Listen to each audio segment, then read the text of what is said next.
I'm so glad I waited to press the button. I am so that should glad. have been like the first words of the show, and then no, I did not press the button yet. Now we are live. Hello, welcome. Boy, are we?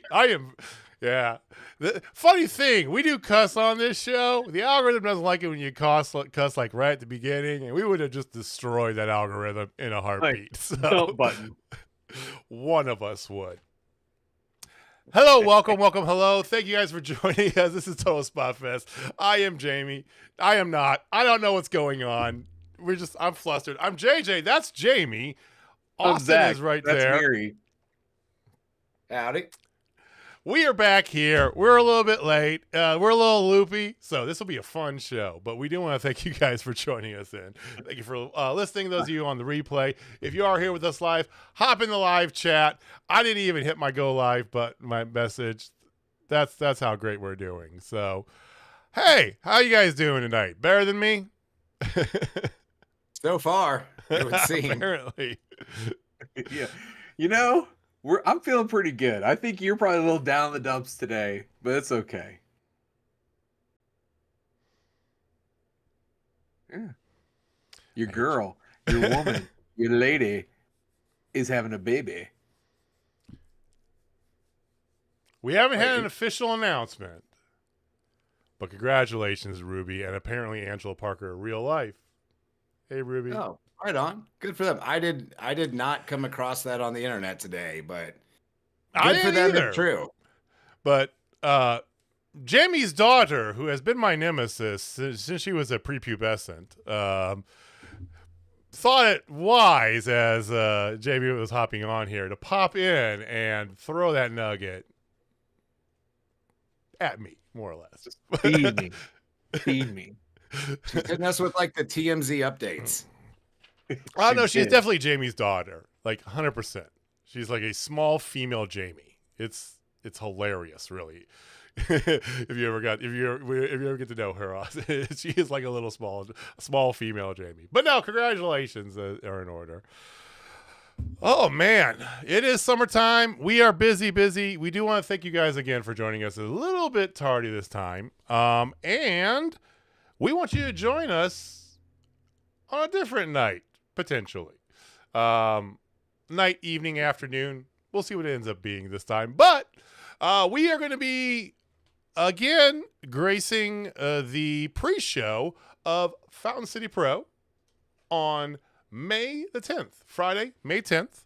More details, specifics coming soon here. But on this channel very much here, if you hit the little bell icon, you'll get notified when we go live. We're going to go live. We're also going to be live on Fountain City's social medias. That's at Fountain City Pro on everything. So Facebook and Twitter. We'll also be live here on YouTube with us. Come join us. This is their second show, Bombs Over Ball. They had another match announced last night. I know one of us in this room is very familiar with it, but Jamie, did you see that most recent match announcement? I did not. Just enlighten me. All right. So it's a match so if those of you who don't know, maybe you're not from Kansas City local, Fountain City Pro, new promotion here in town. They're doing a tournament to have the inaugural Fountain City champion crowned. Okay. One of the matches was previously announced. Luke Langley versus Scott Gimme Hansen. That sounds about right. I think it's Hansen. Yeah. It's got H something. I think it's Hansen. It was the first match announced. And they announced another one last night. Now, it is potentially going to be a 3-way match. To start with, it's going to be one Miss Heidi Howitzer versus the Quadfather, Camaro Jackson. And he's not the Quadfather anymore. The Quadfather is dead. He's the Grand Regent. Oh, he got rid of Quadfather. Yeah, he's no longer the Quadfather. He got promoted. Good for him.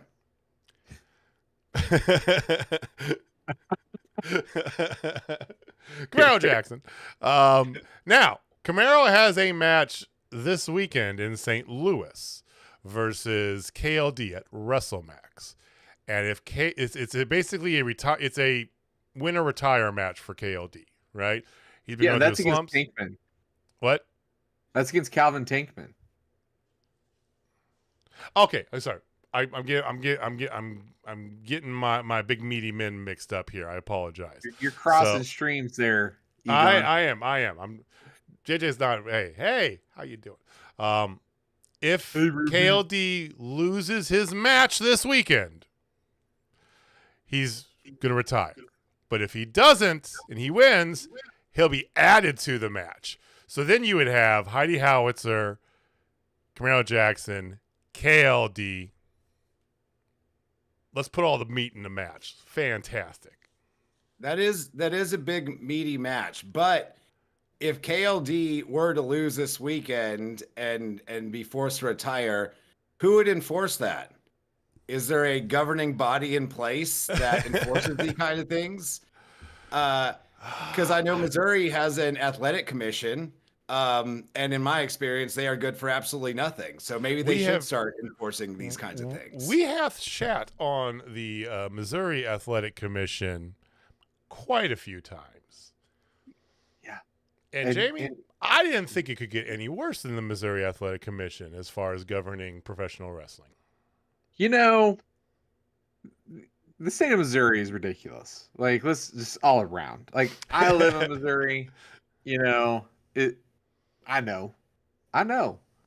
You know, I mean, that's why I don't root for their college sports here. Because it's just ridiculous. They think they're bigger than they really are. That's kind of the Missouri shtick. But you know who's worse? There's people actually worse than the Missouri Athletic Commission. And I never thought I would ever say that. Well, I want to know more about that. I'd like to get some knowledge on that. Well, as a person overflowing with knowledge and also familiar with several state athletic commissions, let me learn you up a little bit. Let's go. This week's stash of knowledge was going to be very brief, but we'll add a little discussion. It was just going to be fuck the Oklahoma Athletic Commission. Although it does need to be expanded to fuck all athletic commissions. They are useless in terms of professional wrestling. Mixed martial arts, boxing, things like that, there's a need for that.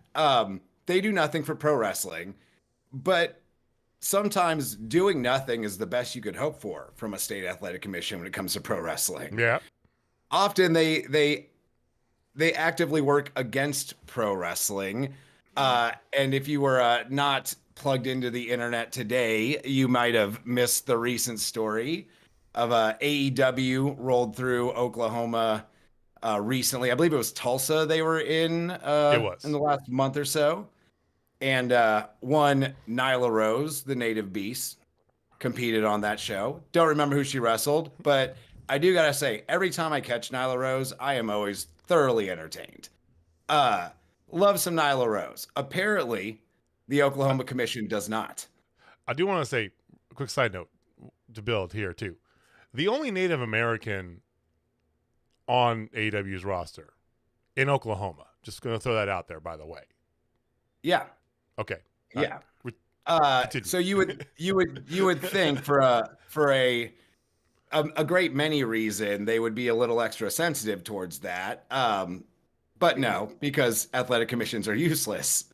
They released a report of some findings today where I guess they confirmed what is publicly available information that Nyla Rose is a transgender person.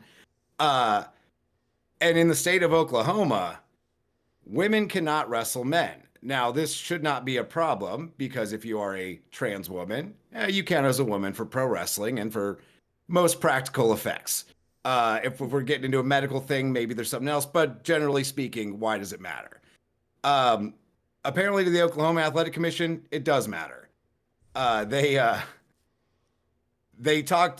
to add a little more context. I actually knew two wrestlers down in Oklahoma that is just part of a battle royal. One was a male, one was a female. They interacted in a battle royal briefly and were both suspended by the commission for like 6 months. Because that's the work Oklahoma's taxpayers are paying for down there.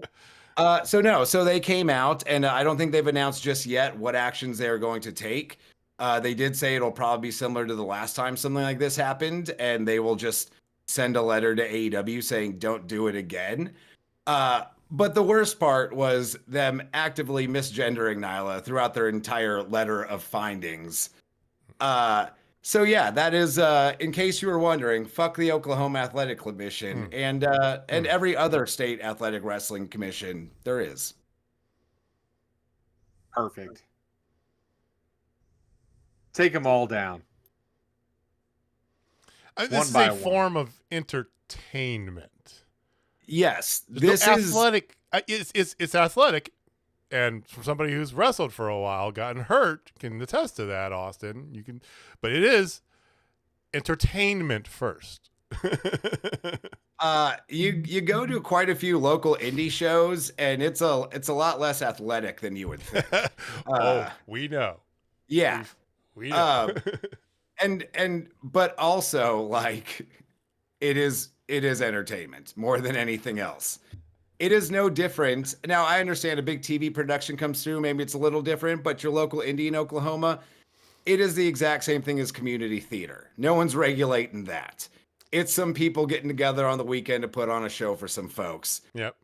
Do people get hurt occasionally? Yeah. Do more people get hurt working in an Amazon warehouse? All the time. They don't seem to mind when that kind of stuff's going down. But God forbid Nyla Rose go out there and entertain a couple thousand people on a Saturday night or a Wednesday night, whichever night it was that they were out there. Just absolute clown business by the state of Oklahoma. I do like the response, Jamie, of the internet wrestling community, for the most part, has done the right thing today in response, for the most part, right? And if you follow a lot of wrestlers on Twitter, like we all do, they absolutely did the right thing. Because I lost count of the number of wrestlers that says, "Well, I'm not working in Oklahoma. I'm not working in Oklahoma. I'm not working in Oklahoma." And that's the worst part about this. It's only going to hurt pro wrestling in Oklahoma. Absolutely. Good chance AEW just decides, well, we will skip Tulsa and Oklahoma City when we're rolling through the Midwest or the Southwest or whatever you want to call Oklahoma. Yeah. But again, like big name pro wrestlers, like I understand them being like, I'm not going to roll through doing an indie shot in Oklahoma and deal with that shit. Not that Oklahoma gets a lot of names rolling through anyway, but that ends up only hurting the other people involved in pro wrestling in the state of Oklahoma. I mean, Oklahoma's an old hotbed, old territory hotbed, though. You know. Yeah. What else is there to do? I've driven through Oklahoma many times. Well, the only thing they got going for them is honestly softball. And a lot of CBD dispensaries. Not weed, because it's not legal, but there's a CBD dispensary on every single corner. No, it is legal down there. Medical only, though. Oh, is it now legal? Okay, all right. Last time I rolled through there a couple years ago, it wasn't legal quite yet. Yeah, it's medical only, because like as soon as you cross the border, you start seeing them. But yeah, it's medical. It's hilarious. I was going down 69 when I went to Dallas to go to that concert a few years back, right? And every little podunk small town that you run through, right? Very typical, like middle Oklahoma, like you think, right? CBD. There's like 13 of them on like a 2-block radius. It's like, what is going on here? Jesus. So we have a question from Rob in chat asking for wrestlers, is there a mentality to treat wrestling as a sport or as an entertainment industry? Oh, that's a good question, Rob. That is a great question, Rob. And it's a question that really depends on who you ask. There are some people that absolutely treat this like a sport. And those people often take this a little too seriously. Me personally, I treat this as pure entertainment. It happens to be athletic in nature. The sport is the thing that kind of just gives context to the entertainment. It's a guiding force. So you have a reason why these two dudes in Speedos are oiled up pretending to beat the shit out of each other. You want it to look like a sport because it needs to resemble some kind of thing so your audience largely understands what's going on. In my opinion, outside of that, it is 100% entertainment. The sport does not matter. I am just as entertained going back and watching Doink and Marty Jannetty from 1993 as I was watching Will Ospreay and Claudio tonight. And one was a much better match than the other, but for me, as long as I'm entertained, if I laughed or if I had someone I wanted to win, someone I wanted to lose, like if I can just enjoy the show and be entertained, that's pro wrestling to me. So you might get a different answer from other wrestlers. Some people like to really treat this like it's this big, important sport. But to me, this is entertainment at its best. And it doesn't need to be more than that. Yeah, which is in the stash of knowledge, if we're being honest. Yeah. And honestly, that's really weird because, like, your wife is literally the most serious wrestler I've ever seen in my whole entire life. And she is very much a sport-driven wrestler. Yeah, she's basically Bob Backlund. 100%. I mean, it's like you're watching Greco-Roman. It's like you're watching, Iowa duels or something, which is hilarious like, too. Professional wrestle. Because it's like you take a professional wrestler and show them like collegiate wrestling, like big collegiate wrestling, like like Iowa, Oklahoma, go figure, Missouri, by the way, Ohio State, Penn State, right? You some one of the bigs where they actually like sell out the arena, right? And you have 15, and you show like a professional wrestling fan that, and they're just like, okay. It's not. Yeah. It's not the same. This is like actual wrestling, and this is professional wrestling. As someone who did wrestle in college, a lot more people have come to see me on a pro wrestling show than ever watched me on an amateur wrestling match at any point in time. It was my parents, maybe if they were free that weekend, because and they were very supportive parents. I don't want to like underscore that. But an amateur wrestling tournament, if you've never been or participated in high school, you weigh in around 6 to 7 a.m. You might wrestle 3 to 4 times throughout the day if you're good and you win a few times. And those matches typically happen like at least 3 hours apart. So for someone to go spectate that, it is a long and boring day. And that's why professional wrestling exists. You take something like, hey, 2 dudes with nothing but their bare hands, who's the better man, who's going to win? And as soon as you realize, oh, they're just kind of hugging for 90% of this, you realize you can start throwing some fake punches and people enjoy watching the shit. And that's pro wrestling. Well said.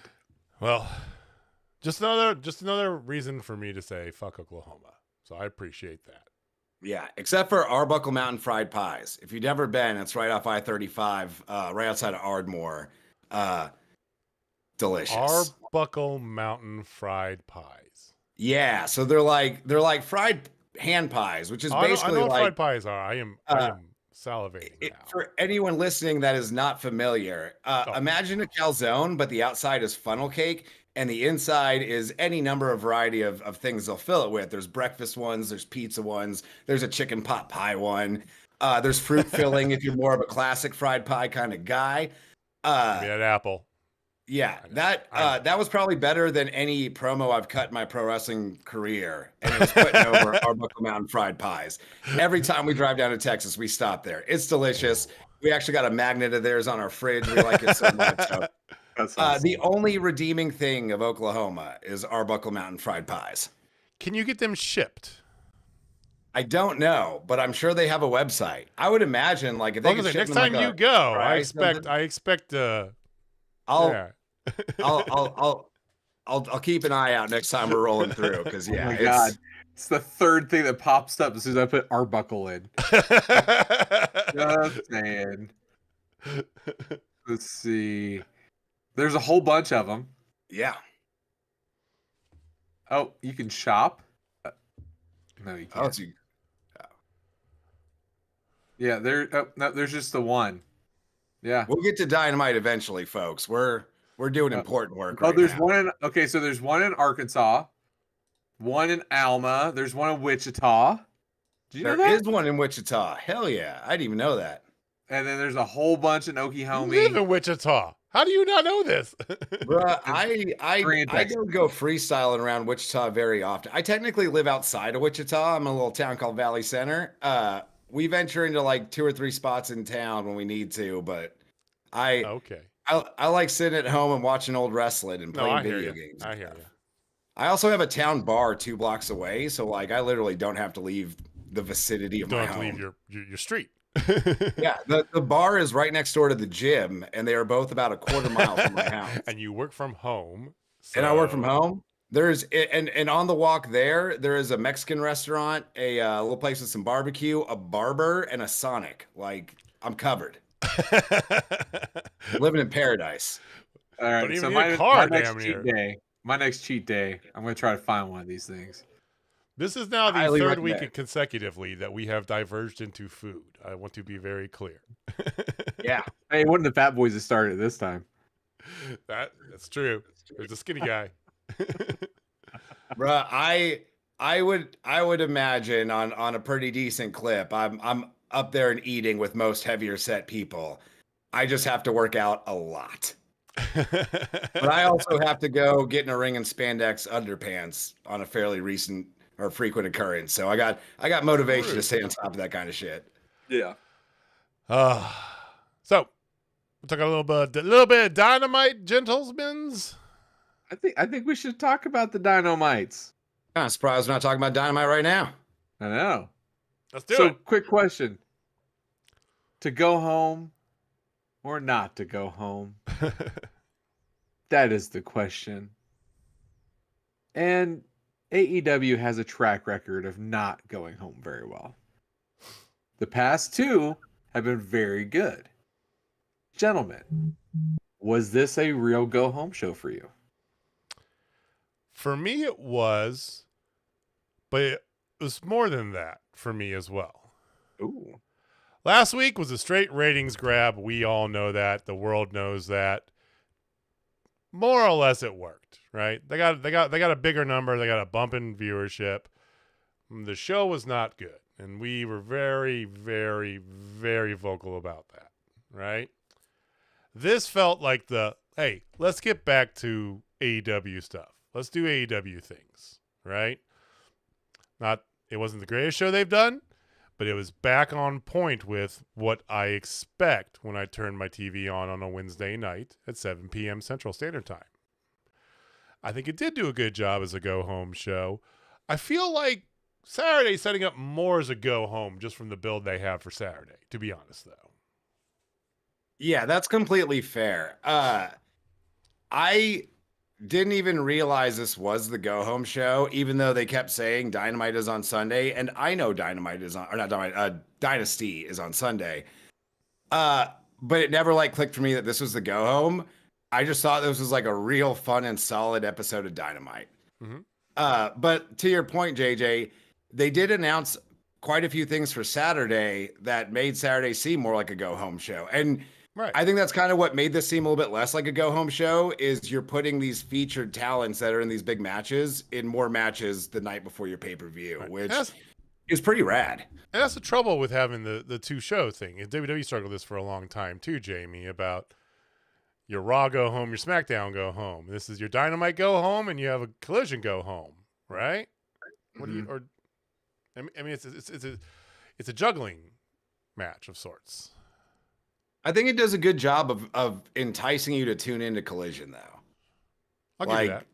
Yeah, you don't, because I feel like previous pay-per-views, you didn't really feel like you needed to watch the Collision before to see all the stories leading into the pay-per-view. Even if there were things that happened on those that you might have missed, it didn't seem important. They built up some good matches for Collision, and they made it seem like a more important stop on the way to the pay-per-view, which the more of your time you have on TV, you can make seem important and a big deal. It's probably for the best. So I will be wrestling here in Wichita for Heartland Championship Wrestling at the Osage County Recreation Center if you're in the area Saturday night. But I will probably catch Collision Sunday morning because it looks pretty solid. I will be coaching softball Saturday. I would be there. Jamie run down his Saturday for me last night at bowling, and it was like, I do not envy you, my man. I'm literally going to be at the ball fields from at minimum 10 a.m. till 10 p.m. At part of that day, he has to be in two places at once somehow. Yeah. That does not sound like my ideal Saturday. Folks, here's your PSA. Pull out.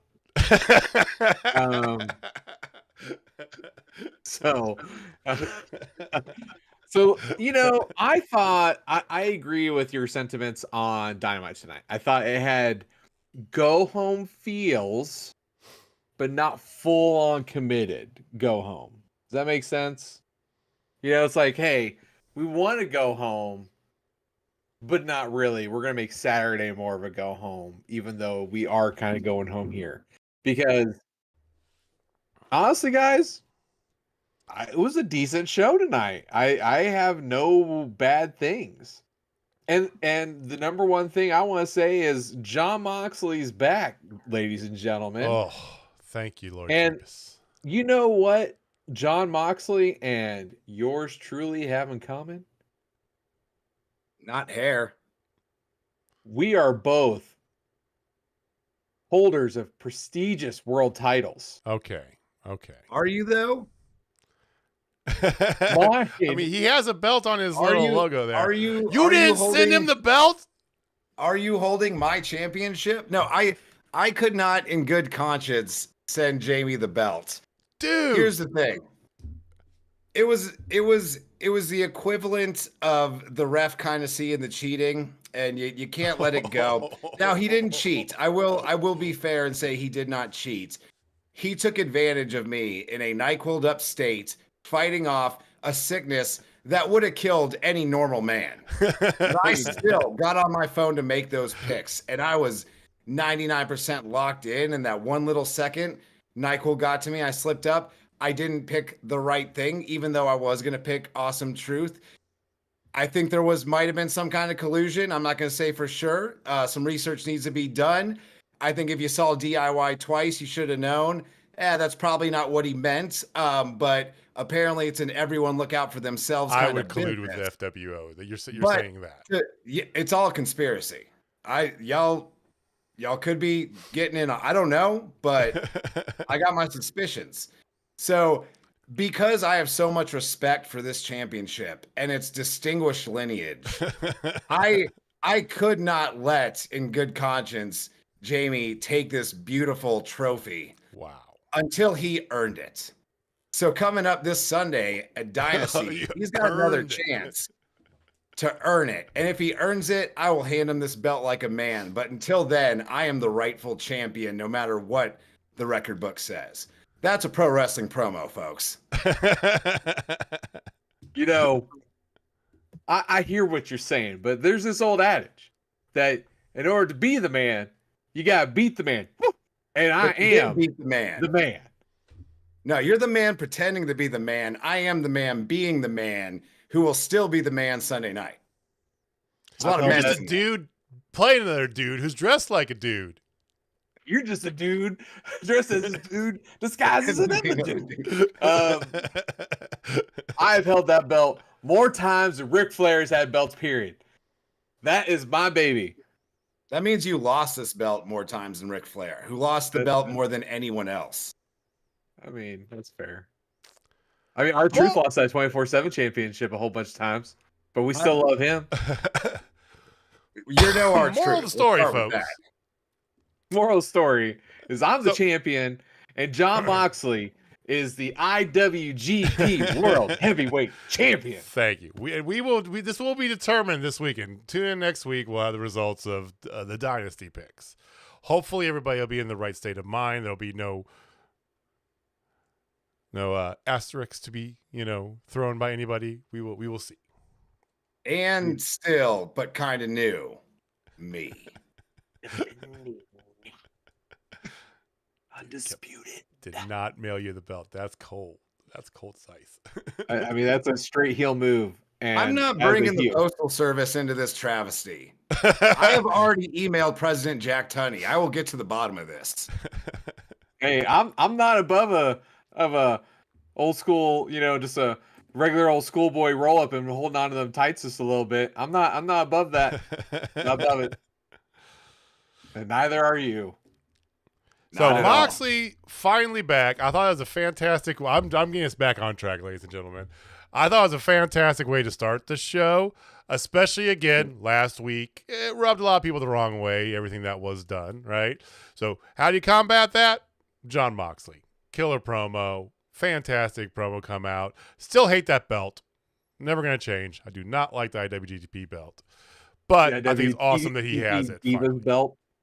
Yeah, I can't stand it. I heard something that they might try to retire it. I heard that too. That they're thinking about different. But I still want the Winged Eagle back in WWE, but that's another story. Which I heard that actually might be happening. It could be happening. Why not? You would sell so many like replica belts out of nostalgia. Not that you probably couldn't order one now, but like you can. You would sell a lot more if you brought it back. And you don't even like just bring it back for as long as Cody's champ and then come up with some other new design that looks kind of dumb that just has your giant W in the middle so indie companies can't take one of your belts and just doctor it up to make their own, because that's why they do that. Yeah. True. But can we talk about, I mean, just take a little side note here. Did you guys see the new World Tag Team Championships? They're changing back the names of the Raw and SmackDown. I mean, WWE's belt design has been on fire, you know, the World Championship, the Women's World Championship, now the World Tag Team Championship. It's got a feel of the old NXT UK, you know, how they had that kind of, you know, style. It feels more like a prestigious belt than just a giant fucking logo. Yeah, these are a step up from the tag belts that just kind of looked like your main belts, but like two of them.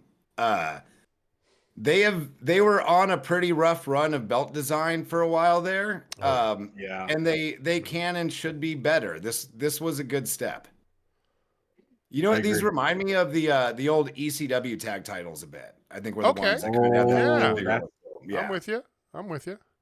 Yeah, but like there's talks of the Winged Eagle, like they're gonna have kind of a Winged Eagle with the big W in the middle of the globe. Well, I've heard a draw of that. I've heard the rumor that Cody wants to change the name of the title back, you know, to WWE Championship, but also there would be a new belt. Stop calling it the Universal anything. Like that's undisputed Universal Champion. Well, hold on, gentlemen. I don't know if like a lot of things have been changing in the Fed, and I know we're gonna get in the Fed, but they're not calling it the Universal anymore. Good. They're not even calling their fans the Universe anymore either. Oh, good. They actually use the F word. Oh, shut up! Please stop. I can only get so erect. And when Tama Tonga came in, they let him keep his gimmick name, which has been a long-standing Vince McMahon role. Let him keep his gimmick name. That's awesome. That would be such an improvement if they stick with it in their product of just not hiding the fact that you're a pro wrestling show and just using terms pro wrestling fans know. Like you don't have to like use the behind the scenes terms and stuff, but yeah. They are fans. You can call that was a Vince McMahon thing, is they're not fans, they're the universe. No, they're fans. And like that's cool. Like being fans of stuff is what everyone does. Like it's a totally normal thing. You don't have to like be weird about that. You don't have to make everything just hyper branded to WWE specific. Yeah. The guy's name's Tama Tonga, which is a dope name for the giant scary Samoan dude. It is. Just let him be that because he's already real successful as that. Stop changing everything that already worked for no goddamn reason. And, you know, maybe only 30% of your audience is familiar with his work, right? But doesn't matter. Right? They're going to pop extra hard, you know? Yeah. And like our household popped, but then like you heard the crowd, they're like half of them like, oh, that's Tama Tonga. The other half like, who's that? Who's you know, that? It's like, and you got Corey Graves trying to explain to everybody, he's over in Japan, you know, which is fine. Pat McAfee. And Pat McAfee. I can't remember who. Real quick, I got to throw out just a tiny supplemental stash of knowledge. Just like as a wrestling community in general, can we get away from the who's that for most of the people? Oh, please. Just watch them. Just you're going to find out who they are. Like even if you don't know, it's a big scary Samoan guy and he's going to beat up everyone else. Like we're going to learn about him. Like that's, you don't always have to know who they are. They don't always, it's like sometimes on TV shows, a character just shows up that you haven't seen before. You watch him interact with the people you know, you form an opinion. That's just storytelling. So can we just, as a wrestling community, just stop with the, oh, who's that? No one knows who it is. It's cool. Well, they're gonna like give it the next 10 minutes. You'll get an idea. And if you like it, tune in and watch a little bit more. 2 stashes one night. How about that? Yeah, I'm overflowing with knowledge tonight. 2 stashes, 1 show. I've seen a video similar to that. Oh, Jon Moxley. Jon Moxley, yeah. So he comes in, cuts promo, he's back. He calls out the Don Callis family, calls Callis a creep, which I thought was just, yes, please. He's feeding his faction lies and all those things, and I am really excited that we got Moxley back, and I'm really even more excited the fact that we got Moxley calling out Callis and the family. Like, that whole thing is just, it writes itself. Yeah. Starting with Hobbs next week. Yeah. Talk about big meaty men slapping meat. Well, that's a Moxley thing. Moxley 100% is going to be that. Yeah, give me the super massive double wide black guy. I want him. I'm gonna start with him. That's he's Achilles. But Jon Moxley is Achilles. But absolutely. But what it is, I mean, if AEW ever needs a shot in the arm, they got a good old failsafe. Oh, they still have Jon Moxley. Put him out there. Lead with Moxley. Yeah, Mox is just cool. Like, that was the vibe I got as soon as the show kicked off. And it almost seems like, especially after last week, the show just felt cooler by having Jon Moxley walk out there at the beginning and talk about all the guys whose asses he's going to kick. Like, it's not the same gimmick. It's not the same hype that there was at the time, but he scratches that Stone Cold itch from the Attitude Era. Like, if he shows up, someone's getting their ass kicked, he's going to say some tough stuff, he's going to look real cool, and then he's going to dip out. Great way to start the show. Like, it immediately got me locked back in after last week was a little down. Yeah, then it followed right up with Mercedes Moné wanting to know who attacked her. But I'm gonna take over. I'm gonna say this. Okay. This is not the highest bar. I know this. But this was her best promo in AEW. I mean, because she had that edge, that I'm gonna find the bitch out sort of edge, right? She's like, ooh, the heel's starting to pop. It's peaking. It's just at the curtain, just like it's there. You can sense it a little bit in her because, yeah, it wasn't just the straight scripted. I'm so happy, money, right? It had a little bit of an edge to it. Happy. I'll give you that this was her best AEW promo, but this was still a waste of TV time. It is not a high bar. I preface that.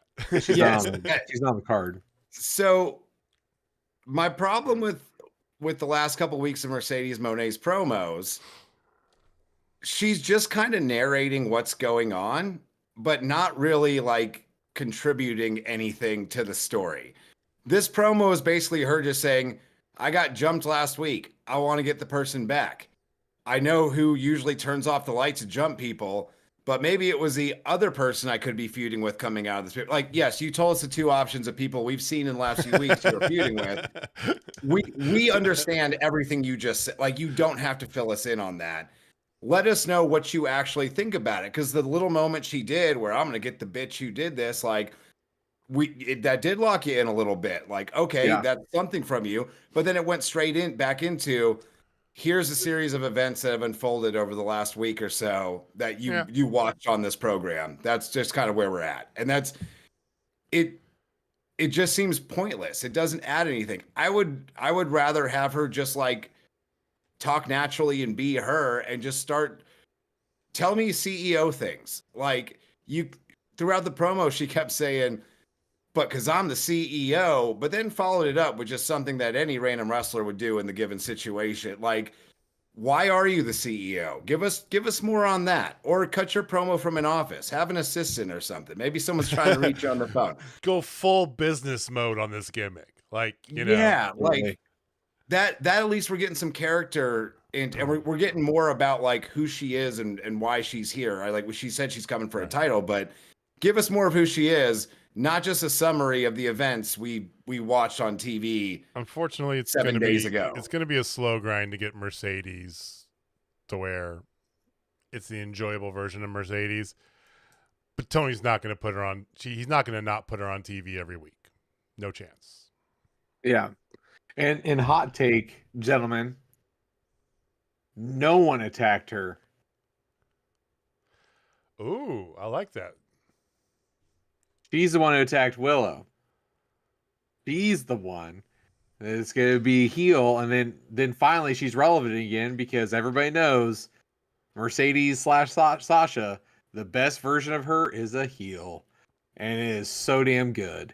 And I want that because honestly, if you really think about it, WWE, right, or not WWE, AEW really doesn't have a heel because everybody loves Tony, even though Tony's supposed to be a heel. They don't have that true top female heel right now. No, Julia's like, she's a heel technically, but it's also kind of House of Black, so it's. But she's hurt, so there's that too. And she's hurt, but it's also its own separate thing. It's not really like heel or face. It's House of Black, whatever, right? They also don't really have a baby face either, which is the problem. They have a few likable characters, but they really don't have, like you're saying, a top heel. But they don't really got a top baby face either. They're in a very weird spot with the women's division where we talk about it all the time. They just need to tell better stories with those women. Jamie Hayter when she comes back. But I mean, you've got Statlander kind of doing the half turn, and she's partnered with Willow, and it is fair to say that Willow is a baby face, but she's also not necessarily been utilized like that top good guy. Because they've been associating her with bad guys. I think Willow absolutely could be your top baby face and should be, if we're being honest. But yeah, like, just tell better stories with the women's division. I know we ask all the time, but you're almost there. You're so close. Just like dial it in. I saw an interesting graphic on Twitter today. I don't know who made it, but it basically broke down the whole roster in like a pictorial fashion and put them into like who's in what stories, ROH, right? All of this, and who's like kind of who's on the injured list, right? And who's on the. They have like basically 4 stories going on right now. There's a TBS title picture. They have the TNT or the world title picture. They have a thing they're doing on Saturday nights between Serena Deeb and I can't remember who else it was, but they got a little story going with that. They still got the story going on with Ruby Soho, Saraya, and Harley Cameron. And then they broke it all down there. And it's like people are like, well, they don't do anything with the women. And if you actually look at that, you're like, well, actually, they do. But to your point, everything's very much in that shade of gray, right? There's no... They're not really getting you behind anybody. Or getting you to hate anybody. Yeah. You're kind of halfway between on everybody. They're so close. Just be a little bit better and you'd have some great stories. But yeah. Well, you know, we can be tweeners. Speak of non-tweener, though, you had Willow Nightingale, who was attacked, so it became a handicap match for Copeland versus Julia Hart. Sorry, because the regular Julia is going to be in NXT. And Brody King. And this was a handicap match, so you kind of figured out how this one turned out. But Willow eventually did make it. Yeah. It's an old code, but it checks out. Like, that's one of my favorite tropes in wrestling is the injured baby face. Yeah, I stole your gimmick too. I got the belt and I'm taking the gimmick. I'm coming for it all. One of my favorite tropes in wrestling is the one half of the babyface team gets injured and taken to the back, or they get jumped before the match, and then right in time for the hot tag, they come hobbling down the ramp to come in and kick ass. Like, it's pro wrestling at its finest, man.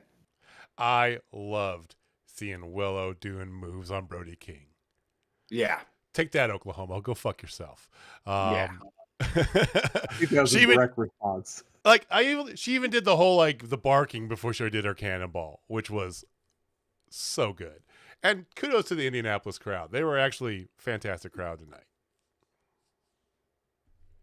Yeah. But in the end, look at they were. Yeah, in the end, Julia, like you mentioned, hurt, but they are protecting her. At least to get her through her match on Sunday, right? She did hardly anything in this match. But she did come in with a chain around her hand at the very end, socked Willow, put her in her submission move.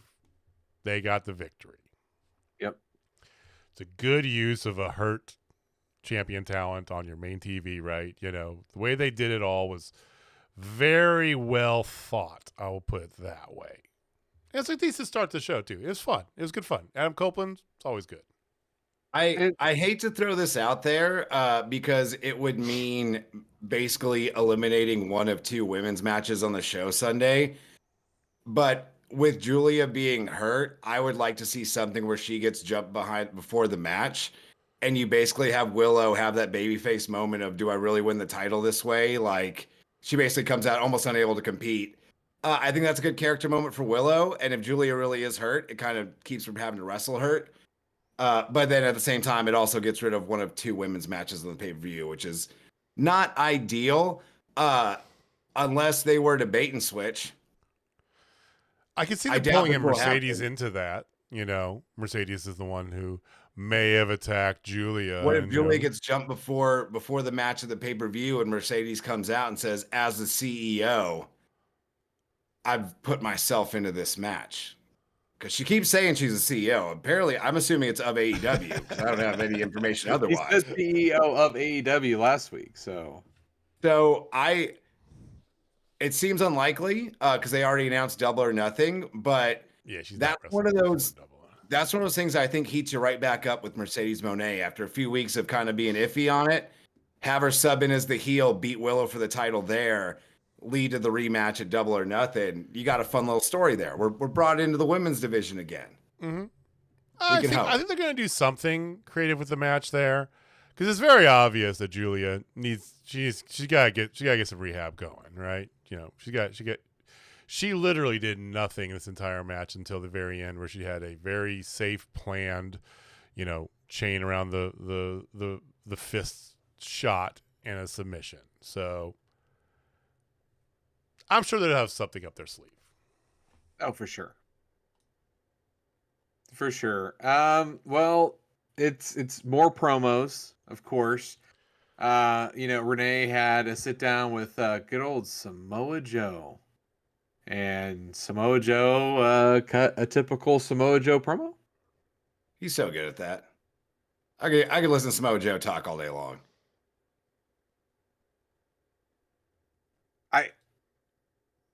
I have few words to describe how great Samoa Joe is, other than just amazing. He's just such a professional, dude. Like, it doesn't matter who he's going against. It doesn't matter whatever.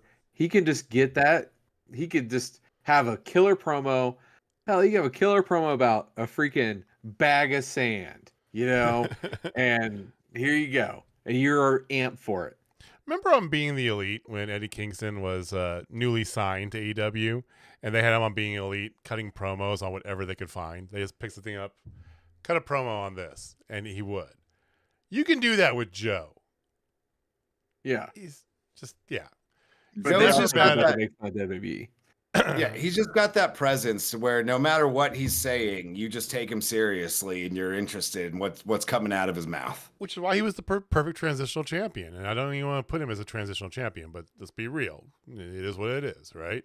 I mean, he's had it for pretty much a fiscal quarter now. That's an all right little run. It's not like a 2-week reign. Like apparently I thought he was losing it at Revolution. I thought it was going to be a real quick turnaround on it. According to Austin, like Jamie's going to have. But Jamie's reign will be stricken from the books upon my rightful recrowning on Sunday. You know, if I lose it in 2 weeks, it'll still be longer than JJ's last. I said, you know, guys, I could win this motherfucker too. All right, I'm in this competition just as much as you are. You do both realize this, right? No. Wait, does JJ play the pick'em game too? I think so. Rob's going to join me. It's going to be me and Rob from here on out. I'm kicking you guys. Yeah. You know, we'll come up with the True TV supplemental pay-per-view championship belt, and we'll be going for the main belt. The Investigation Discovery Transcontinental Championship. The IDTCC. I hate you both so much. So much. All right, there was a match after this. It seemed like tonight was let's do a bunch of like big tag matches, right? Yeah, no video package for FTR though. No video package for the FTR Young Bucks. I mean, they just and it's the same thing every week, but it's fantastic. The shtick. Are you still enjoying the shtick? The EVP shtick, Austin. Absolutely. Oh, absolutely. So good. Their best work. It's their best work. This is I mean, I've said it several times since they started doing it. This is the most interested I've ever been in the Young Bucks. Outside of their matches, because they're always fun to watch, but them as on-screen characters, this is perfect for them, and it fits them perfectly. It's always an entertaining use of time when they're doing this shtick on TV, without fail. I mean, you had an amazing 6-man tag of the Young Bucks, the Rainmaker, Kazuchika Okada. Very good. His passport name. Don't want to get fined. I don't want to get fined. Going up against Pac, Daniel Garcia, and Pentagon Jr. I don't care. I just can't. I can't do the It bothers you so much. It's so much, right? It drives me so much. It drives me nuts. Like, he's Pentagon Jr. That's it. I mean, it didn't last the whole long. I mean, like, it was a good match, but so there was, gentlemen, I don't know if you saw this. There was an interview with the Young Bucks promoting the show, and they did say that there could be some surprises in Dynasty, and I think it's going to be directly with their match. Okay. Yeah, I could see that. Kenny Omega. I was thinking of a different gentleman with curly blonde hair, blondish, I guess, a little more brown, but I was thinking one Kenny Omega sides with FTR and causes them to lose, so FTR gets the belts. I don't Last think I heard Kenny Omega was still a little ways out. He had to have like a show up. Last I heard, he has a perforated colon. Last I heard, it was still in the air if he was ever going to be back. Like, I've had a perforated colon. I had just a perforation in my colon. I don't have like diverticulitis like he has. He has to basically have his colon replaced, more or less. The whole fucking just a piece of it. Hopefully, that's all it needs. I thought with this you were going towards Jungle Man scapegoat Jack Perry coming out and costing FTR the match. I could see that too. I would love. So that. I was giving both sides, because obviously the scapegoat has been getting a lot of traction lately. They talk about him here. He's the #1 merch guy right now on Pro Wrestling Tees. Yeah. And like they said something about him 2 weeks ago. Scapegoat, love your work. It'd be a great time for him to come back as well. It'd be a fantastic time. What if this whole thing was just like, they're like, hey, we're going to use a CM Punk interview and we're going to bring Jack Perry back, right? Because Jack Perry's under contract the whole time. And this AEW does this. They did it with Megan Bain, right? And it's like, hey, we're going to send you over to Japan for, 6 months a year, whatever, right? You're still under contract with them. And he's playing along the whole scapegoat shtick to kind of get his character along. But my God, like in Chicago, not 4 days later, and was like, this is what we all made mention, specifically you, Jamie. You were harping big about this after the brawl out. After it's like, you make money out of this. You take this and you make money out of it. What is wrong with all these people, right? Punk, Bucks, all of them, right? Who's doing that right now? Perry. He's the only one that's like, fuck you guys. I'm making money off of this shit. And he is killing it. Yeah, I think not only is this a good time to bring him back, I think this is the best time to bring him back. Yeah. I don't think you'll get any more steam behind a return than having him come out and helping the Bucks win on Sunday. I mean, you'll get heat, but it's that good heat that you want, right? Yeah.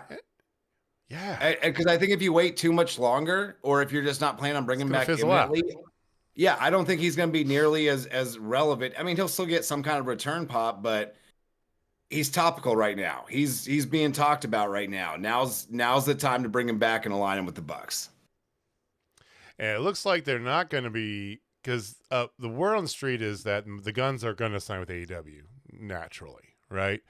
But it's going to be a little while. There's still TV obligations that they have to kind of like, they've already shot and done fulfilled with TNA, but for the next, like, I think 3 or 4 weeks, they're still going to be featured on TNA programming. And they said they're still working out the contract details. It's going to be a little bit before they sign, is the last kind of update that I heard from respectable sheets. So if you're not bringing the Guns out in this match, Perry definitely is the place to go. I don't think you have to bring the Guns out in this match anyway. I would save that for Dynamite. Right. If you're it's going to be weeks before they're ready, is what I'm saying. Yeah, apparently. But I mean, like, when you do it, do that on free TV. Like, let people know, like, hey, cool people can show up at any time. Well, Jamie, I think Jay brought up the idea that it'd be a good kind of way to do that, because after after Bucks win, FTR is out of the picture, maybe off to court, who knows? Insert the Guns, right? But sorry, I didn't mean to cut you off. Go ahead.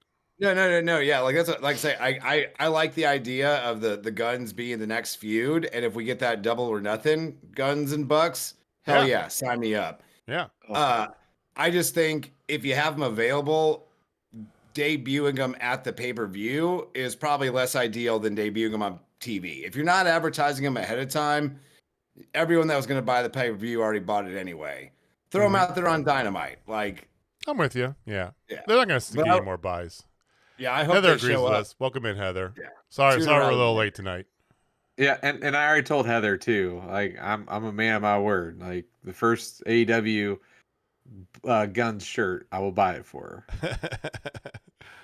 To answer your question, Rob, Rob asked Mart how he's out. No, he's not. He's already said he's very amicable, that he's actually weighing options. It's a possibility that maybe he does come back to AEW. And if he does not, which I don't think he will, he'll probably go to WWE to finish his stuff. That doesn't mean that he said there's no ill will. Most everybody I've ever talked to, most everybody that's ever been talked to, I haven't talked to them, but most everybody's been talked to about leaving AEW, with one notable exception, has been, well, there's been a couple smaller exceptions, but one notable exception. Everybody else has been like, no, they're fantastic. I love working there. I'd go back. Sure. Right? Everybody said that. Everybody's been that way. So I don't think he's out. I think it's more likely he's back in WWE, though, to kind of do that sunset run, right? I actually wouldn't be surprised to see him show back up in Impact for that, or TNA now, for that sunset run. Yeah. I think just from, now granted, this could have been like storyline stuff, but it was more so Jeff, but the Hardys kind of getting on social media about being underutilized and all that. Mm-hmm. What's he going to do in WWE? He'll be sitting in catering or chasing the new 24/7 title they come out with in 6 months. I think Impact can use him more in a way he would want to be used. Or I keep calling it Impact. I guess they're TNA now, but they're TNA.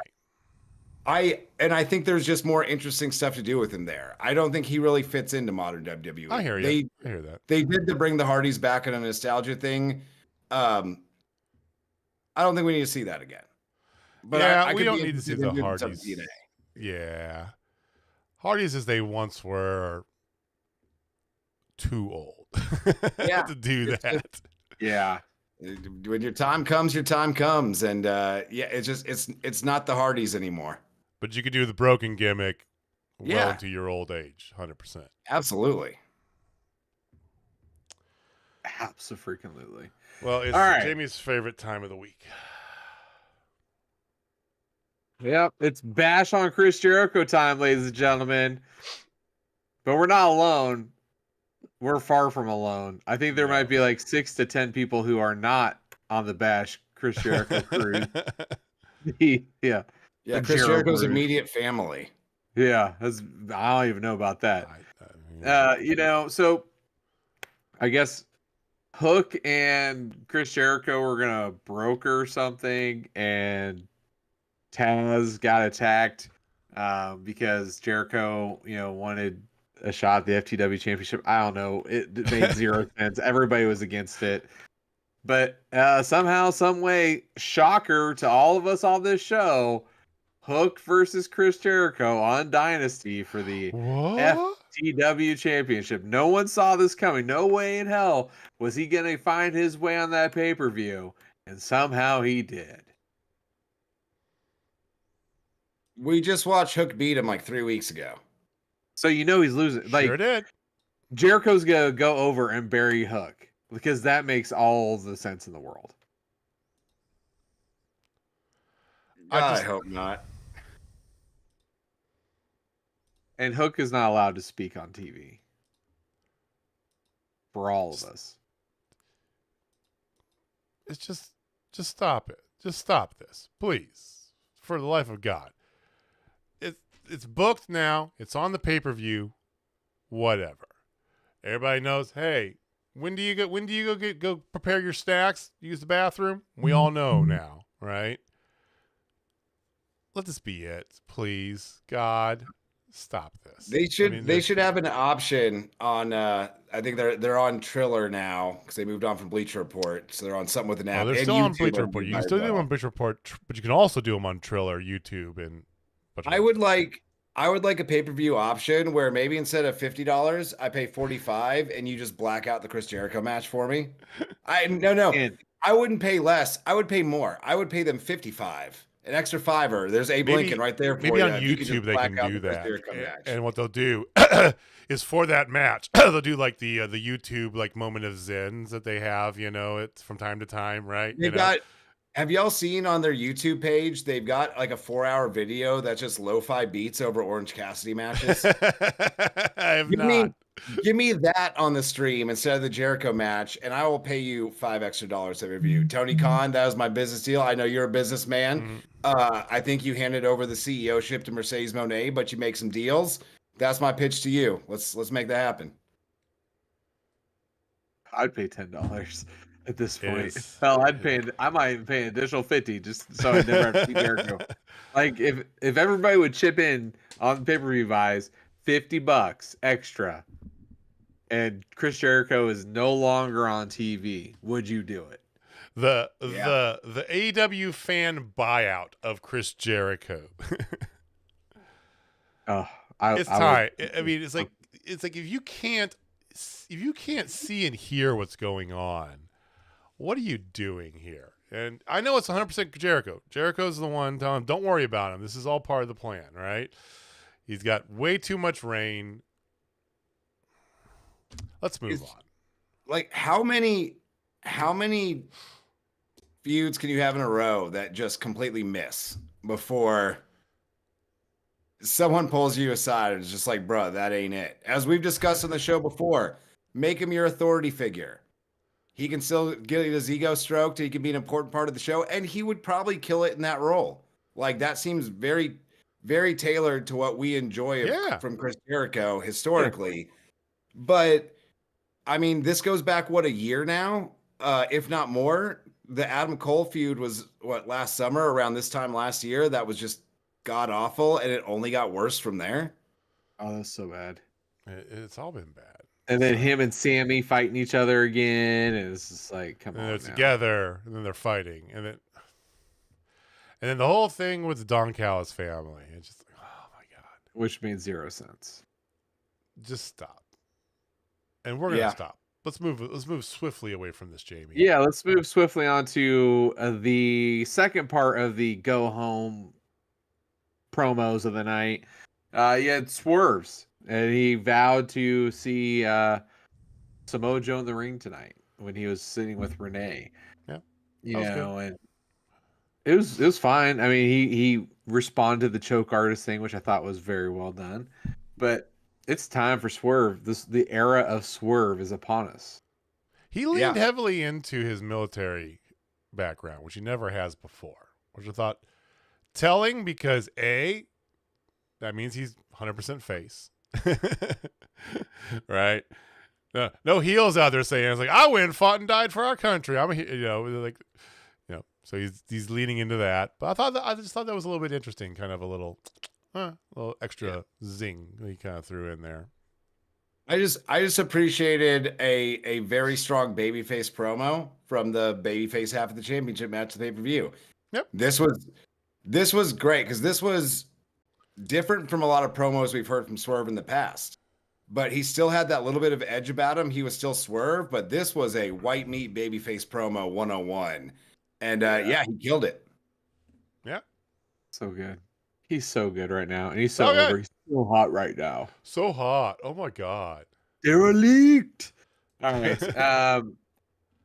So then you actually had your women's match of the night, gentlemen. You had Mariah May versus Deonna Purrazzo. Decent match. Tony Storm and Luther. Yeah. Yeah. It was a decent match. I think. I really have nothing bad to say about the match itself. Yeah, the match was enjoyable. Nice little showcase your women's talent that have storylines going on. But then the match ended, and it's confusing, right? Yeah, it's just not good. Yeah, Deonna, not terrible, but no reason to give a shit. I mean, you had the one thing that's like a kind of like connecting thread. You had Thunder Rosa smearing the off-color lipstick all over her face in response to the smearing of her face paint she did last week. Yeah. That's after she gets in a shoving match with Deonna Purrazzo, which I want you to have those two go at each other for like a blood feud for the next like month. That'd actually be enjoyable to watch. Not going to lie. Right? Mariah's kind of there. Not really there. Luther gets his shit turned in. That was funny. He did. Yeah. So when I was saying earlier that they're close, they just need to like lock it in. Yeah. You're almost there. Like nothing wrong with the pieces you have in place. Nothing wrong with some elements of what you had plans, but you're not telling a cohesive story or like getting us really interested in what's going on from here. Kind of like we talked about earlier about them not having really a top heel or a top baby face, which Willow should be. Yeah. Why are Deonna Purrazzo and Thunder Rosa shoving each other? Like your enemies are the bad guys in the ring right now that have been bad guys for this entire time. And here's my retort to that. Jamie, hear me on this. I want to hear what you think about this because I don't think you need to have Toni Storm wrestling either one of them right now. You could do I never lost my title. I have a right to it. She tapped out to me. I was cheated out of it. They both have a valid claim, and they can go on a blood feud for the next like 3-4 weeks, right? A month, maybe even have a big fallout at the pay-per-view. Now, neither one of them is face, neither one of them is heel, but they're both basically vying for the face spot, right?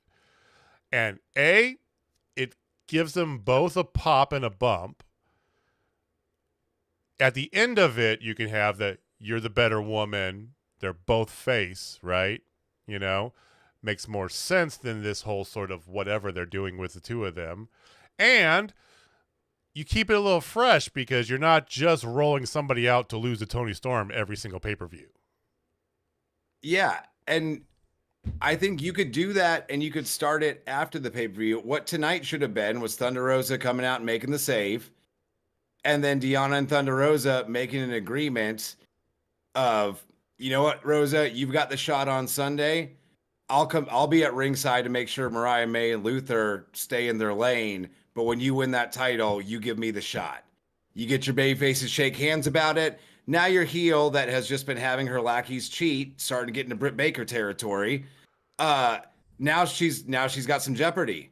Now there's some backup. Now she did the thing it seems like no one in pro wrestling, really either company, has done in years, which is those bad guys are there in numbers and they always cheat. I'm going to find someone to come and just like watch my back, because that's what a rational, intelligent adult would do. And I get that it's storytelling and it's entertainment. Sometimes the logic has to go out, but it doesn't have to go out all the time. Can one of your baby faces be smart enough to get some backup and just make sure the heels don't do the thing they do every single time, month in and month out? What do you think, Jamie? Pro logic? This is what I think is going to happen. Okay. Tony's going to win. Yes. Because Tony was already slated to win. But you guys have hit the nail on the head. We are clamoring for a true babyface. And rumor has it one of them is very close to returning. And I'm hoping St. Louis will have that moment. And literally right after Timeless Tony Storm is crowned victor, here comes Jamie Hayter. Please. With some backup. With Britt? No Britt. Oh. With like Megan Bain and somebody who's not used very often, but she'll have her little crew. Maybe one of the Stardom girls. Okay. Because obviously Jamie was from Stardom as well. So she comes with a little crew. My crew versus your crew. You can set up some 6-woman action going on. And then eventually you get those two, Timeless Tony Storm and Jamie Hayter, who also never lost her title, in a steel cage. First women's steel cage match. No, it's not. That's how Thunder Rosa won the title. Steel Cage of San Antonio. Yeah. I don't dislike that. I don't think if Jamie Hayter comes back Sunday, I don't think she needs to come back with backup on Sunday. I think that first big return, she should just come out and clear house, which she should be able to do anyway, given what we've seen of her in the past compared to a lot of the rest of the women's division. Right. I think you give her that big triumphant return afterwards to clear out Mariah May and Tony, say she's come for the title. Then over the weeks to come, you build a story, bring in some backup, and you kind of pair them all up. Like, I'm cool with all that. But I think if we get Jamie Hayter back on Sunday, you immediately forget about the last like 2 months of Tony Storm's run where it was just kind of not really having that other half. I think they desperately need Jamie Hayter right now. Which that kills me more than anything because, like I said, you've got a fantastic built-in story with Thunder Rosa. You have one of the best female wrestlers in the world, Indiana Purrazzo, and you could have had that going on this whole time without even really involving Tony Storm in this. And then you bring Jamie Hayter back, and she fits into this picture even better. But here we are. And I think it's probably more the booking and the storytelling than on the talents themselves. But they never had a reason to really get behind Deonna or Thunder Rosa, which Thunder Rosa coming back as a challenger to Tony, when she first came back and they started teasing all that, you got excited about it. Like, this is something fun for Tony to do, because we had seen that from Thunder Rosa in the past where she was their biggest female star and she was super over with the crowd, but it just has not really connected the same way since she's been back. And they need Jamie Hayter to come, because I think Hayter returning will cement her as a top babyface. Hayter's got that it factor to it, Jamie. For sure. Yeah. And also you kind of got the rug pulled out from under you on Hayter finally getting the belt and running with it. So like people are excited for her to like continue that. The pop for her will be crazy. Oh, yeah. Especially in St. Louis, because St. Louis does appreciate some good women's wrestling. Well, we're going to have to see this Sunday. That's for sure. And we won't be there. Almost sad. That's okay. Hey, so we got the most anticlimactic news that we knew was coming. The Ring of Honor Trios champions, the Bang Bang Gang, Bullet Club Gold challenges the Acclaim for a winner-take-all unification match. No. I know. None of us saw this coming, guys. Did not see this coming. Get this over with. Acclaim did accept, and this match will happen on 0 Hour. Right place for the match. For it. Let's get through this. Just give them all the belts and do the Acclaimed as a regular tag team. Let's go. Let's move on. Come on. Yeah. Then we have 2 matches left, gents. We have Shane Taylor Promotions going up against Orange Cassidy. So you had Shane Taylor, and then he had Lee Moriarty and Anthony Ogogo with him. It was fine, and then here comes Trent. Like, I am interested in this Trent Beretta storyline. I'm not even gonna lie. I'm not gonna. The post match. I mean, the match was fine. The match was fine, but the post was where it was at. Post was where it was at. But why the hell is Christopher Daniels and Matt Sydal the ones coming out? Well, and they kind of hinted at it. It's because Shane Taylor Promotions has been kind of running this, and I appreciate what they're doing with it, right? Because they're trying to find a way to get him over. Shane Taylor, longtime ROH guy, right? So they're giving him his kind of spotlight, which I appreciate that, right? Plus, they're using it. They're trying to prop up Lee, who I've long been a fan of Lee Moriarty. I feel like he's got the skill for it. I think his character work needs some tweaking. So they're trying to put him with, Shane Taylor and toughen him up a little bit. Plus they're going to make another run at Anthony Ogogo, whatever, right? But they've been doing this run rough shot bit, right? They're just beating up everybody, right? So you have the 2 kind of stand-up guys from the locker room, Christopher Daniels and Matt Sydal, come out, right? Not because they're invested specifically in Orange. They're there for the good of the good. There's your typical, like you talk about, Austin. The good guys come to save the good guys out from the locker room. Right? That was my moment of the night. I saw Christopher Daniels decide, and the fact that commentary put it over, like, they're not necessarily friends of Orange Cassidy, but they saw this happening. They had to come out and do something. That's what baby faces are supposed to do. That's what we need more of, is sometimes, and we almost. Granted, it's more so when people are messing with his crew, but that's kind of what we get from Mox a little bit. Like, Mox is a guy that will show up just because someone's being a bully and fight him because he likes fighting people, especially bullies. I love that moment of commentary putting over them running out to help because Orange Cassidy's a likable guy. They're good guys. Like, let's maybe stop all 3 of these guys from kicking the shit out of him for a few minutes. But Trent, though. Here comes Trent with the chair in the face. Still wearing their tag team tournament T-shirt too.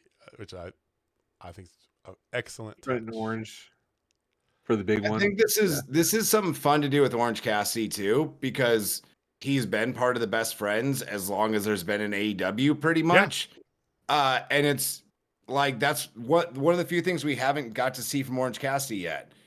What happens when he actually wrestles one of his friends, who's like not his friend anymore because he beat him up, but you get what I'm saying.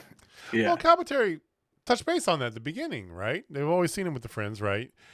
But here's the thing. This is one of your biggest stars, right? This guy pumps out merch for you, right?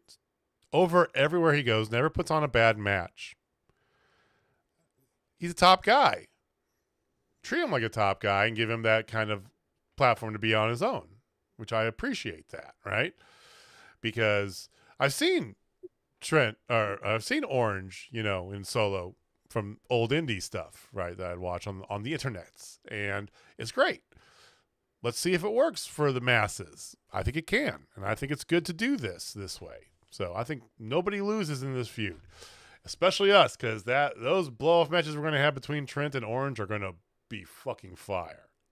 Yeah, those are going to be great. So, speaking of great matches, let's just put a nightcap on it, gentlemen. You had 2 men who have never had a bad match, and you put them together, and shockingly, they did not have a bad match. They had a banger. And if anything, I thought, obviously it's match of the night, but that's by far. That's like saying, "Hey, I drink water." Like, it's one of those things. Like, this match lived up to the hype. It was not long enough, but again, it's free TV. I could see this match going for another 25 minutes, and I would have been ecstatic. But man, those two men are special. Like we put over Ospreay so much. I don't feel like I've done Claudio as much justice as he deserves, because Jiminy Christmas, man, this guy. Claudio in general gets that. Yeah, Claudio, he's going to be remembered like Jake Roberts and Mr. Perfect, the guys that should have had a run with the main title somewhere, but never quite got it. Claudio is everything you could want in a world wrestling champion of any company, really. Yeah. And like you said, he doesn't have a bad match. Now, Ospreay doesn't either. And Ospreay is kind of looked at as the best guy in the world right now, but Claudio will have a great match with anybody. Yeah. And yeah, this was exactly as good as you'd expect it to be. If this was the 1940s, he would have a Bruno Sammartino-esque title reign. 100%. Absolutely. I mean, we could pontificate on this all night, but it's just like the reversals from both sides were just mind-bending. Strength versus agility, and just the both. I mean, never and you see it on paper, and you're like, "Yep, that makes sense." And then you see it in person, and you're like, "Exactly what I thought in the best way possible." That's all I'm gonna say. Yeah. Not much you can even add. Like, it was flames. You knew it was gonna be flames. It was flames. So Ospreay, of course, wins with the Hidden Blade, which is arguably might be my new favorite finisher. Like, I love that damn thing. I know he's got like 26 different freaking finishers, but that Hidden Blade is just sick. But then, of course, once that happens, the rest of the Don Callis family hits the ring, starts attacking Claudio, and then here comes Mox, and that's the thing. Ospreay, though, did yell at the family for getting involved. So this is that face turn and him leaving the family. Coming. He's never been full heel, even as though he's been associated with the Don Callis family. So, yeah, I kind of wish they would have just pulled the Band-Aid off this sooner, though, because he hasn't been all in with the Callis family or really involved much at all. Callis came out on commentary when he wrestled Takeshita, and like Ospreay Takeshita was great, and I up to that point, it made sense because he still had to acknowledge it because he was part of it 6 months ago or whatever. But after that, it should have just been pull that Band-Aid off, just kind of get him away from them. Because this moment would have meant more if he would have been involved with them at all, not just coming out and cutting promos and have matches by himself for the last month or so. Yeah. Well, here's hoping we can get totally clean with him and Danielson. That's my only hope for Dynasty. Well, and speaking of Danielson, he got announced for a match with Claudio against Takeshita and Kyle Fletcher for Collision. It's a bunkhouse brawl. I mean, oh yeah, I love a bunkhouse brawl with those four men too. Oh. Yeah, Collision. Yeah, people need to quit sleeping on Kyle Fletcher, because that match with him and Ospreay, that's two to tango, and both of them brought it. It was Kyle Fletcher's like 8-year younger Ospreay. Yeah, maybe not. Not as Ariel, but he's got it. Yeah, that's going to be phenomenal. Oh. All right, so we hit the nightcap with Swerve coming out, calling out Joe's fat ass, the BBL, his BBL ass. I died when he said that. Of course, Joe comes out with a ton of security. Typical heel. Let's say, including Dan. Dan the dad was there too. Dan. Yeah, Dan was there, wasn't he? He absolutely was there. Yep. As security. Yeah, and what happens? Swerve stomps all the security off the top rope, dude. That was cool. That was that was one of the coolest things I've ever seen in that situation, because 99% of the time it never works out, where you get a bunch of indie guys that are pretending to be security guards timing their bumps right. But the fact that he landed right in the middle, they slowed down his momentum just enough to kind of sell the move, and they all kind of just collapsed at the same time. Right. And then he just lands on his feet like a fucking superhero. Yeah. That was dope. Yeah. And it wasn't a crossbody or a somersault dive. It was him doing a stomp to a group of men. It almost had like a superhero movie effect to it. Almost like he stomped the ground and the shockwave sent them all flying. Like it's one of those things that it was executed so it could not have been executed more perfectly. And I think if it wasn't executed perfectly, it would have looked kind of lame. But damn, that was awesome. Jamie, we've seen a very similar spot once before. Do you remember the spot I'm talking about? No. So back when Journey Pro, pre-pandemic Journey Pro, when they were at Kansas Hall, they had a collaboration show with Zello Pro out of Chicago. It was Journey Pro versus Zello Pro, and the main event was a 5-on-5 elimination tag match. I had the surprise entrant of Kylie Ray, Smiley Kylie Ray from Zello Pro, and Gary J was in it, a whole bunch of other stuff. Jay Fowler was in it at the time too, and he was Buns of Steel at the time. So at the beginning, everybody's in there and everybody's fighting over this and that, who to do this. And he does, because his whole gimmick at the time was the ass, right? So he does this sit down, butt, onto the, land on his ass sort of thing, and the entire ring they all fall over at the same time. It was fantastic. Hell I do yeah. remember that now. You do remember that? That was so good. That's how he started the match. Yeah, that was a while ago. That was like the last show before they shut down. Oh, they had one more after that. That was the second to last. Yep. Okay. So, gentlemen, did tonight make you more excited, didn't change, or even less excited for upcoming Dynasty? I would say no change. Yeah, I don't think it made me more excited. I was, ever since they announced Dynasty and they it's led with the Danielson Ospreay, it's like, okay, nothing's going to, yes, I'm there. Actually, I got to change my answer. I'm going to say less excited, only because they added a Chris Jericho. They added a Chris Jericho FTW championship match. Yes. Okay, touche. Yeah. So here's the card. Less excited because the rest of the card's gonna slap. Before you say it, I will say this: it does make me more excited for Dynamite moving forward. I felt, again, to echo what I said at the beginning of the show, I felt like it was a good way to rebound last week. Last week you did a straight viewer grab; it kind of backfired a little bit on you.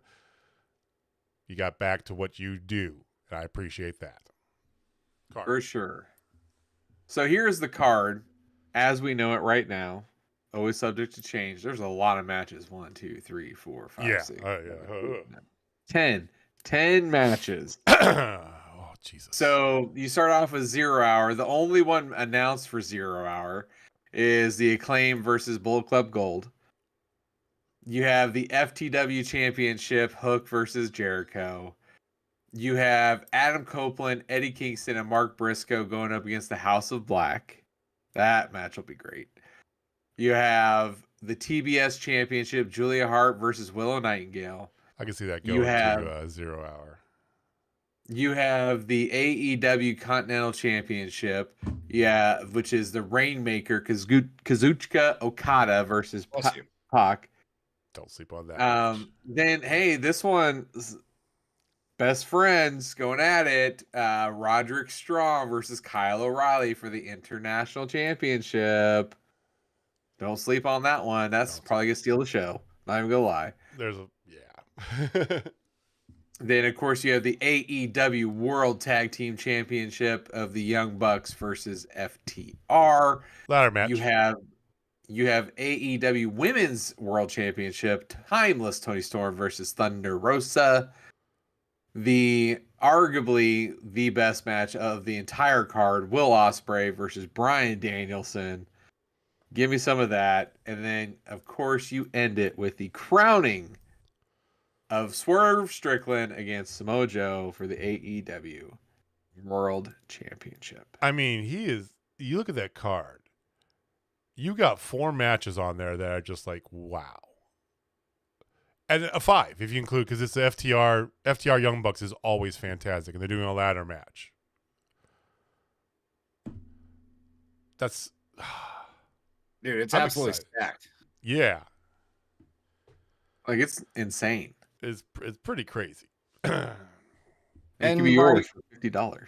I feel like we felt the exact same thing about Revolution leading into that too. Is it just looked absolutely stacked, and they, regardless of what happens on TV, which really outside of last week, Dynamite's still been very good more often than not. Their ability to put a card together for a pay-per-view, like they don't miss on take my $50, please. Even if you're going to throw Chris Jericho on there. Right. You're going to surround it with one of the best damn wrestling shows you'll see all year. You got to have a time to go to the bathroom. At least it lets you know when to go to the bathroom. Yeah. Yeah, that's it. That's probably going to be like the second match of the freaking thing. Maybe they'll move it to 0 hour. Oh, that'd be the best thing I ever. bet you they're going to move the TBS title to 0 hour depending on Julia's shoulder. That feels to me. I think, yeah, if they're going to do something gimmicky, I could totally see them doing that on 0 hour. I could see them do that in 0 hour. But even then, like, you could still move Chris Jericho to 0 hour, do your gimmicky TBS title thing on the pay-per-view to cut some time. Because you've got some matches that I want to see a good long while of. Right. Ospreay and Danielson's probably going to go like 40. More likely. Okada Pac, that's at least 20, 25 minimum.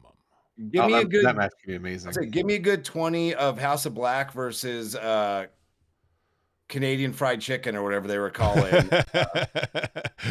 Edge Kingston and Mark Briscoe. I forgot what their funny name was, but yeah, like give me a solid 20 of that. I think that's going to be phenomenal. Yeah, just absolute banger of a pay-per-view. And Rob, you're very correct. Young Bucks, when they beat the Jurassic Express for the tag team titles in St. Louis, it was also a ladder match. Interesting. Ooh. And ladder matches were no DQ.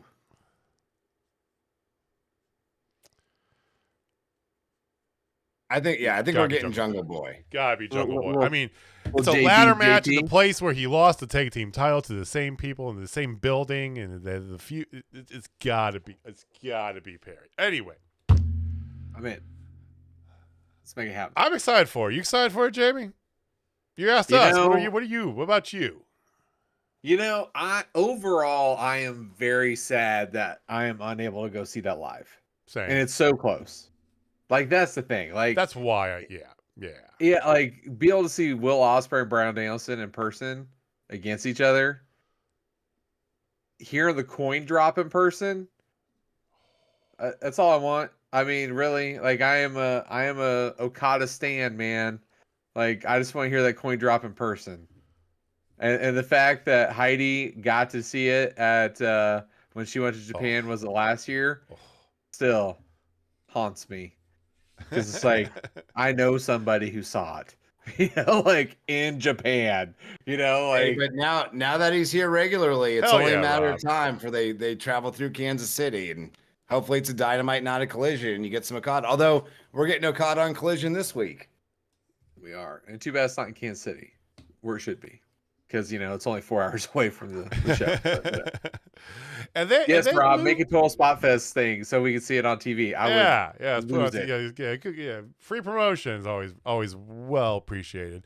Well, and they're moving forward. So after next week, so next week's in like I don't even know where next week is, but it's weird. They got Loveland, Colorado, and they've been doing like more kind of medium-sized markets. You know, I wonder if that's just a temporary thing. Maybe they're testing the waters, trying some different, you know, communities instead of going to large markets, you know, because if they were coming through St. Louis, they would come through Kansas City 100%, right? Yeah. Every time they have. There's been a St. Louis show, there's also been a Kansas City show. So it's just kind of interesting because I mean, this Saturday they're in Peoria, Illinois, right? So it's kind of interesting. I just find it very interesting that they were in Huntsville, West Virginia, or Huntington, West Virginia last week. I don't know if that says anything or not. I just think it's interesting. Agreed. All right, guys. Final thoughts on the weekend wrestling. Don't be sleeping on WWE anymore. Like I'm officially back in. Fridays is so damn exciting. I got it. Mondays is Mondays. Mondays is like still 43 Mondays, minutes of actual wrestling. But in that 2 hours of SmackDown, it's so good. The storytelling is really good right now. Mm-hmm. The camera angles, the big FU to Kevin Dunn. Oh, I love like, that dude, so like what they're doing right now is making me excited to watch WWE again. And I don't know why the production's the best I've seen in a wrestling show probably ever. I saw the clips of Kevin Owens, AJ Styles, and Rey Mysterio from SmackDown, and that looked phenomenal. It was. I gave them my time and attention the Monday night after Mania. And I just don't know if I'm ready to be hurt again. I was the Go same Friday. way. Fridays are fire right now. All right, Fridays we'll give fire. Austin. Let's you and I give Friday a shot because I was the same way as you. I gave them, hey, it wasn't. I will consider it. My wife is wrestling in Denver this Friday, so I will be. That's right. I will be hanging out the house with the dogs, and maybe I will give SmackDown a try because Raw has just hurt me too many times. So Raw is that a new promotion that she's doing?